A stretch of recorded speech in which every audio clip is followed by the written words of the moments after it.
ഇതാണ് fire extinguisher. നിലവിൽ നമുക്ക് ഒത്തിരി ടൈപ്പ് ഫയർ എക്സ്റ്റിംഗ്വിഷർ ഉണ്ട്. എല്ലാ എക്സ്റ്റിംഗ്വിഷറും ഒന്നും എല്ലാ ഫയറിനും യൂസ് ചെയ്യാൻ സാധിക്കത്തില്ല. ഫയറിന്റെ കാര്യത്തിൽ ഫയറിന് ഓരോ ക്ലാസിഫിക്കേഷൻ ഉണ്ട്. A class fire, B class fire, C class, ഓരോ ക്ലാസിഫിക്കേഷൻ അനുസരിച്ചിട്ടുണ്ട്. അതിൻ്റെ അകത്ത് എ ക്ലാസ് ഫയർ എന്ന് പറയുന്നത് നമ്മൾ ഓർഡിനറി കമ്പോസ്റ്റബിളായിട്ടുള്ള ഫയറാണ്. നമ്മുടെ വുഡ്, പേപ്പർ, തുണി ഇതൊക്കെ കത്താൻ നമ്മൾ എ ക്ലാസ് ഫയർ. ബാക്കി ഈ ABC type fire extinguisher common ആയിട്ടായിരിക്കും ടെക്നിക്കൽ സ്പെസിഫിക്കേഷൻ വരുന്നത്. ഇതൊരു 6-6.5 കിലോളം വെയിറ്റ് വരും. ഇനി എങ്ങനെയാണ് ഫയർ എക്സ്റ്റിംഗ്വിഷർ യൂസ് ചെയ്യുന്നത്? അതിനൊരു കോഡ് ഞാൻ മുമ്പ് പറഞ്ഞല്ലേ, പാസ് എന്ന് പറഞ്ഞില്ലേ. അതിനകത്ത് ആദ്യം P എന്ന് പറഞ്ഞാൽ പുള്ളി ചെയ്യും. എന്താണ് പുള്ളി ചെയ്യുന്നത്? ഈ സേഫ്റ്റി പിൻ ആദ്യം നമ്മൾ വലിച്ചു വിടും. അതിനുശേഷം A ഫോർ എയിം എന്ന് പറഞ്ഞു. എയിം ചെയ്യുന്ന ഏതാണ്? ഈ ഡിസ്ചാർജ് നോസിലാണ് എയിം ചെയ്യുന്നത്. എയിം ചെയ്യുമ്പോൾ പ്രത്യേക ഒരു കാര്യം ശ്രദ്ധിക്കണം. ബേസ് ഓഫ് ഫയർ എന്ന് പറഞ്ഞാൽ ബേസ് ഓഫ് ഫയറിന്റെ അടിവശത്ത് മാത്രമേ എയിം ചെയ്യാൻ പാടുള്ളൂ. എയിം ചെയ്ത് അടുത്ത എന്താണ്? സ്ക്യൂസ് ചെയ്യാന്ന് പറയാം അല്ലെ. ഞാൻ പറഞ്ഞൊരു കൺട്രോൾ ചെയ്യുന്ന ഹാൻഡിൽ ഉണ്ടെന്ന് പറഞ്ഞു അല്ലെ. നമ്മുടെ ഈ സേഫ്റ്റി പിന്നെ റിമൂവ് ചെയ്യുമ്പോൾ ഈ എല്ലാ സാധനമൊക്കെ ഔട്ടായി പോകും.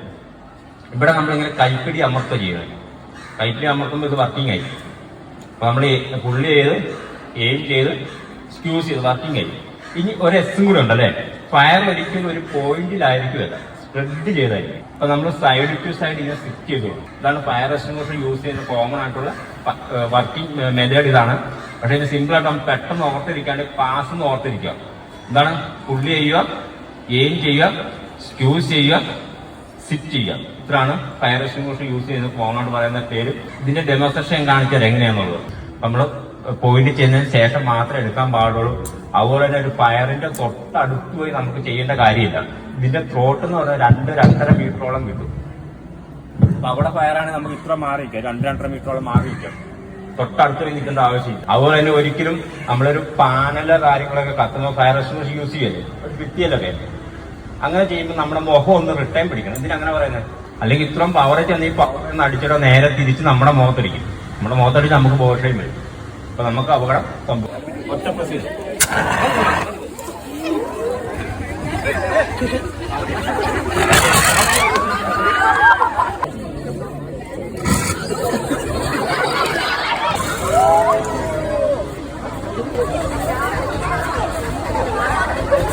വെള്ളം ഒഴിച്ച് കെടുത്താം.